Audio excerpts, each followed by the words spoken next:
Hello parents, welcome back to Parent Shift, a place where we speak about conscious parenting. Now I've been talking to you about how to utilize your child's vacation much better, and then that series, today is the fourth video. The link of the other three videos is there in the description. Do take out some time to view those videos. Today let's talk about how can you do a little bit more of character building, value inculcation for your child during the child's vacation. So here is a question for you to start with. Are you raising a child who's only book smart or who is kind-hearted and responsible? Very important thing for you to ask. And the other thing is, are you raising a child who's only ambitious or kind-hearted and responsible? Very important in today's world. So what could you do? How could you change the tone of the next vacation that your child has? First, understand what are values and how do you inculcate values. It's the parent who can do the best job of doing this.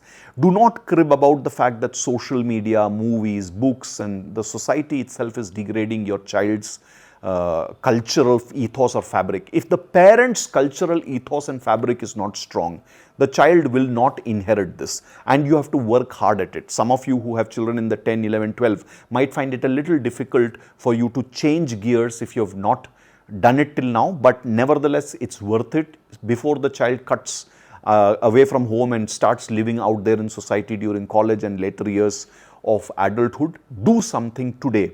Learn about values and start working with your child. Here are two things that you can do in this vacation to make them a lot more smart. Number one, design interactions for them which will teach them care, harmony, companionship, compassion and other humanistic values. How can you do this? You can put them in charge of taking care of their grandparents. You can take them to NGOs and work with them or get them to volunteer.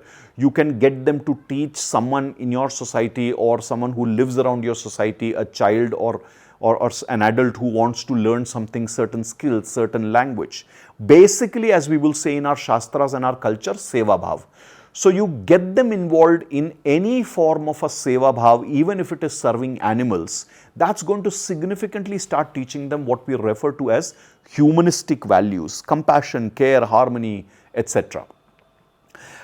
And as these discussions progress, then you bring in the theoretical framework of it. What are the theoretical frameworks? This is the concept of values. Why are values important? How do you define a value? What are behavioral indicators of a value? These are important things that children need to learn.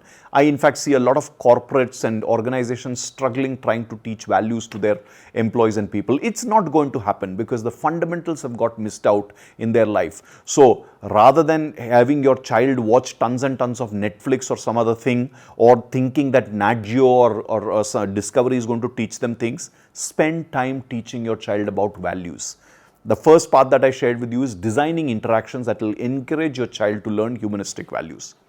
The second thing that you must do for them is get them involved in chores or tasks that are going to teach them excellence, discipline, persistence, discovery, etc., which are achievement-oriented values. So we are balancing humanistic values with achievement-oriented values. Now, how could you do this?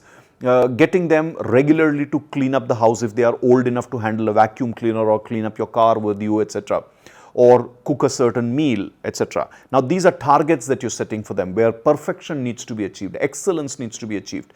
You can also train them to work with you at the grocery shopping or doing chores like gardening, etc. All of this is going to bring in the element of work through their body and mind, decision making, discretion, etc. And that's going to encourage them to master excellence, persistence, because some of these tasks are not going to be easy for a child to do, but it will anchor things into them. Even if it is about restructuring their room, rearranging their room, get them involved in decisions like these.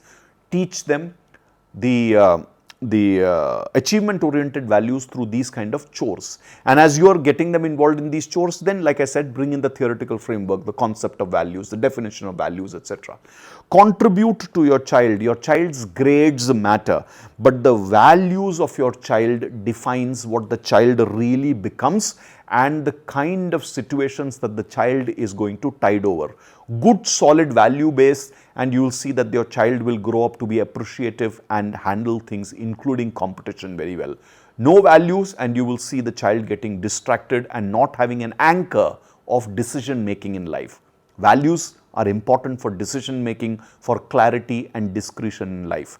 Do not forget this as a parent. And it's only you as a parent who can inculcate values by design into your child's life.